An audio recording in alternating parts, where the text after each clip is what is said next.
وَلَا تَجِدُ أَكْثَرَهُمْ شَاكِرِينَ. You will not find most of them grateful.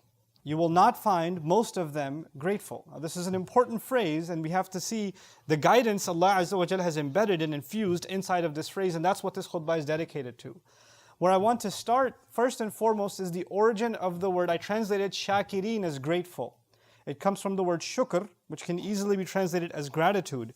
But originally in the Arabic language, ash-shukur or ash-shakur min ad-dawa'ib, and some animals were called shakur. What kind of animal was called shakur? The kind of animal that eats a little bit and gets fat really quickly. Like it has a little bit of grass and it fills up. Similarly, shakra was used for the udder of a cow that immediately fills up with milk. So it gives more milk than expected.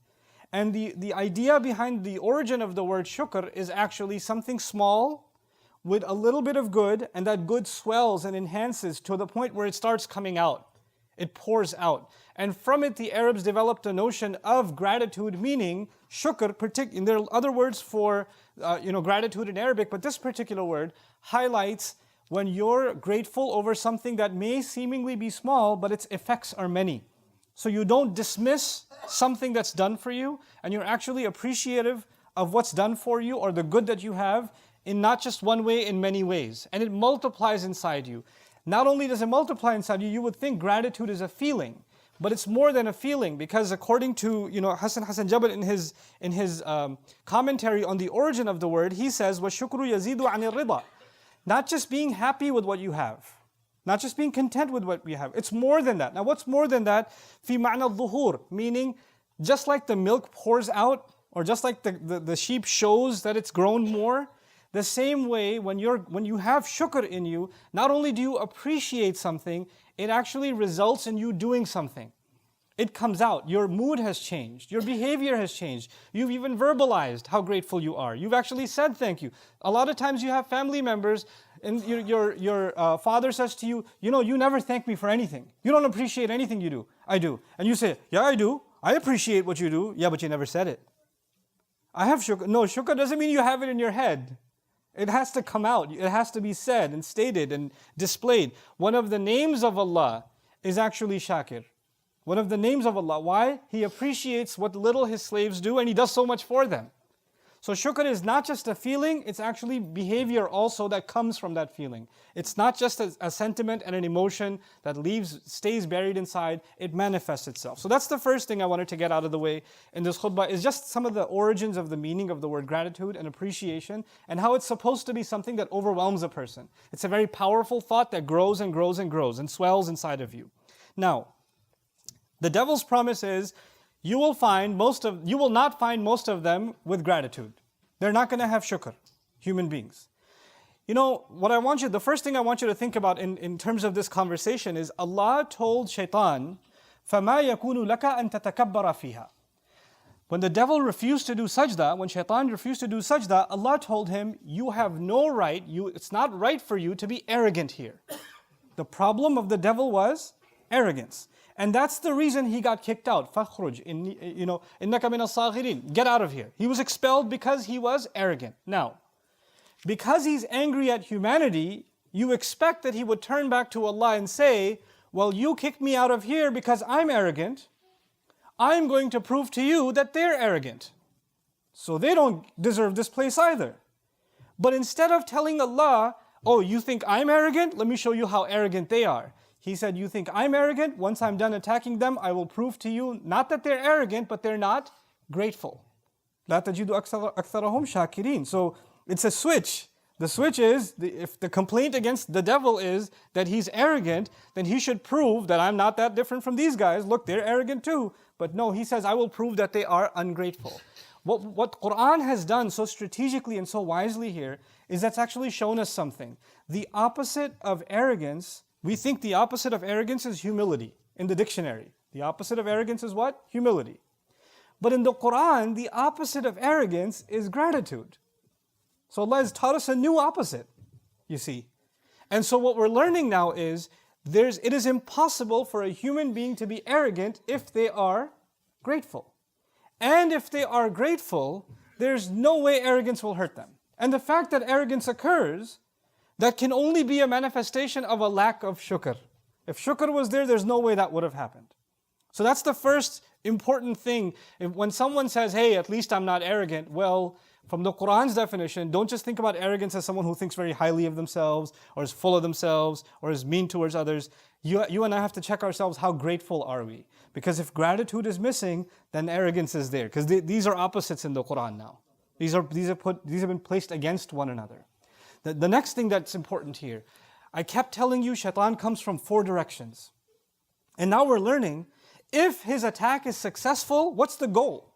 The goal is not for human beings to make a mistake. That's not his goal, that's not enough. Because Allah created the human beings programmed to make mistakes. Kullu bani Adam khata'un. All children of Adam keep on making mistakes. That's what we do. Human beings are not made perfect. We're not angels. We have choice. We have shortcomings. As a matter of fact, I kept telling you, even when we do good deeds, they have shortcomings. Even when we make salah, it's not perfect. Even when we recite Quran, it's not perfect. Even when we do Hajj, it's not perfect. When we fast, it's not perfect. So we're imperfect by definition.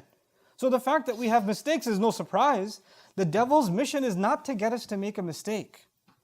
The devil's mission is clear in this ayah. Once I attack them from these directions, I will prove to you that they are not grateful. If he can get gratitude out of us as a result of our mistakes, then he's successful. That's actually his goal, to remove the sense of appreciation of Allah and to do things out of the appreciation and the shukr to Allah, our optimistic, feeling towards Allah. If you think about our relationship with Allah, for so many people, their relationship with Allah is based on fear. If you don't pray, Allah is going to burn you. If you don't do this, Allah is going to punish you.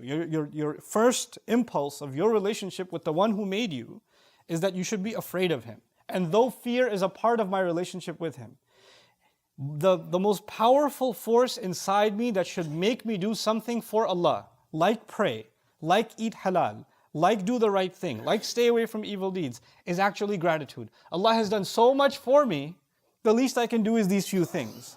If He can get rid of that feeling, shukr, if He can get rid of shukr, then even if I'm obeying Allah, my heart is missing something.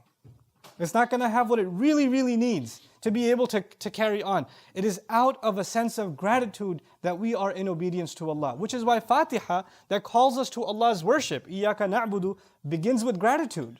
Alhamdulillah is where it begins, and then we get to worship.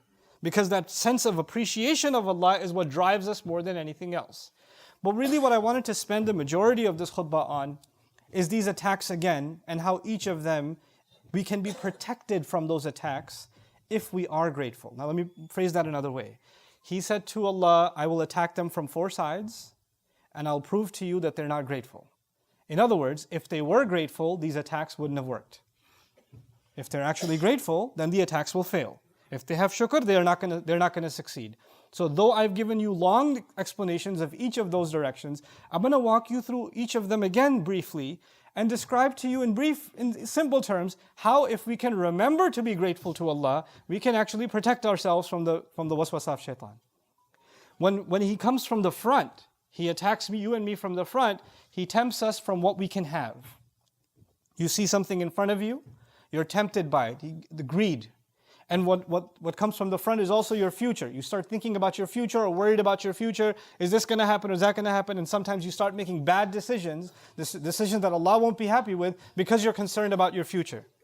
If you and I have shukr inside us, deep gratitude of Allah inside us, then we know that if you look back in your past, how many times has Allah provided for you? How many times have you been and I've been in a problem and Allah has taken care of us all this time? Why do you think that all of a sudden now Allah will not take care of you? In other words, whatever temptation comes to you from the front, if you and I can learn to be grateful for what we have and not go towards something more than what we need, not let our greed get in the way, not let our reliance of Allah go away, but be grateful He's taken care of me this far, why would He leave me now? This is the same thing Allah said to His Messenger sallallahu alaihi wasallam, مَا وَدَّعَكَ رَبُّكَ وَمَا قَلَى. Allah didn't abandon you. Just because you're going through a hard time and you see something in front of you that you might just grab onto and take it because you're desperate, no. وَوَجَدَكَ ضَالًّا فَهَدَى وَوَجَدَكَ عَائِلًا فَأَغْنَى. You were in desperate need. He provided you before. He reminds him. Your past should remind you how grateful we should be even in times of crisis, which is why This is the key here. If you're tempted by something that comes in front of you, أَمَّا بِنِعْمَةِ رَبِّكَ فَحَدِّثْ, then actually be grateful to Allah by talking about the favor Allah has done for you. This is what Yusuf alayhi salam did. Yusuf alayhi salam was tempted by that minister's wife. She tried to seduce him. What was his immediate response? مَعَاذَ اللَّهِ إِنَّهُ رَبِّي أَحْسَنَ مَثْوَايَ. My master has been really good to me. First he sought Allah's protection, and immediately he said, Allah has been good to me, meaning he was shakir, he was grateful immediately. And that protected him. If you can acknowledge the favor of Allah on you, then the attacks that come from the front, you'll be able to stay away from them. The attacks from behind are scarier though. The attacks from behind are like I described to you before, sometimes people were living in a life of sin. They were doing things they weren't supposed to do, and Allah pulled them out. Maybe it happened last Ramadan, maybe it happened last Jum'ah, maybe it happened 2 hours ago, I don't know. But Allah pulled you out of sin, and you feel the burden lift from inside you. That's a feeling only you know, nobody else, you can't even describe it to anybody else. You can feel the tears rolling down your eyes because Allah has pulled you into light again, and He's removed darkness from you. And the evil that you felt that was weighing on you has been taken away from you. Now you're in a sense of relief that Allah has actually given you this gift, that He's able to get you away from a life of evil, from a sin. Now that you have that for a while, the devil comes back and says, hey, want to go back? He tries to pull you back again. And when he's about to pull you back, at that moment you and I have to remember the moment we felt gratitude that Allah pulled us out. How grateful were we when Allah pulled us out the first time? A person has to forget that. They have to forget the moment they made tawbah. They have to forget when they felt that closeness to Allah, or the relief that Allah gave them. They have to let go of that for the devil to be successful in pulling them back again, in tempting them again. But it is in those moments when he tries to pull you and attack you from behind that you and I have to remind ourselves of how Allah has given us the gift of guidance, how Allah has given us the gift of tawbah, the gift of repentance, so that whenever that same temptation, that same attack, because the devil knows, it worked last time, let me try it again, it'll probably work again on this guy. I tried the last 10 times it worked, the 11th time it should work too. But if you've made tawbah and you've tasted its sweetness, that's what you should be grateful for. And that's what you have to remind yourself of. And if you can remind yourself of that, that attack won't work. If you can, and speak of it. Actually, if not to anybody else, speak to yourself of it. Ya Allah, you pulled me out of this. I will not let myself fall again. I am grateful for how you pulled me out of this mess. Look at all the evil that came in my life as a result of my mistake. Ya Allah, I'm not going to fall into that again. When you just even have that conversation with Allah, like I said, shukr isn't just a feeling. It has to manifest. And if that's the exercise you have to do, even talk to yourself, do it. Do it. Just don't do it in front of people. They'll think you're weird. If you're in your car by yourself, just talk to Allah. And acknowledge to Him that you are not going to be pulled back again by the call of Shaitan. When the devil attacks from the right, that's one of the scariest. When he attacks from the right, he attacks from self-righteousness. It's, the attack from the right is when you think you're better than someone else, or you're doing good deeds more than someone else, or you're focused on the bad deeds of someone else, and in your mind, you're there to correct everybody else. You're there to fix everybody else. So your focus is never you. Your focus is always somebody else. When people think like that, you know what happens? In their mind, they own their own good deeds. If I've done Hajj, that's a huge accomplishment I accomplished. If I gave a khutbah, it's an accomplishment I have. If I memorized the Quran, it's an accomplishment I have. It's not. Any good deed you and I have done are gifts Allah has given us. We didn't earn them. That was a gift Allah gave us. Guidance itself is not something I earned, not something I own, not something I take credit for. As a matter of fact, I will never own it. I will always beg Allah for it. This is why the more good deeds we do, the more humble we should become. Allah gave me another chance to serve Him, another chance to serve Him, another chance to serve Him. That's supposed to, the good deeds are not supposed to make us feel like we're better. It's actually supposed to bury us under Allah's favor. Sheikh Suhaib, I was talking to him this afternoon about these ayat, and he shared something so beautiful with me. I want to share it with you, and I hope I don't butcher it. He said, when someone acknowledges how much Allah has favored them, then they become more and more humble. And being humble is like being Lord, right? You're just buried under someone's favor. And we're buried under Allah's favor. And the distance between me and my Rabb is infinite. Like Allah is supremely high and I'm supremely low. And when you realize how low you are and how much buried under Allah's favor, the weight of Allah's favor on you is so much, then when you look at the person next to you, you'll never think how much higher you are than them, because the distance between you and this other person, if you're an inch higher than them or 2 inches, is nothing compared to the infinite distance between you and Allah. This distance between us of better and worse becomes irrelevant. It becomes irrelevant. You're not even concerned about it because you're so overwhelmed by the overwhelming favor of Allah on you. This is what the right does. Good deeds that we do are supposed to make us more humble. People come to you when you do a good deed, and they'll praise you, and that'll start getting to your head. Yeah, I am pretty amazing. I am Allah's gift to this community.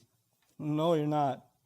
You'll be gone, and the deen will go on, and Islam will go on, and the Quran will go on, and Allah will use other, better, more humble slaves for His service.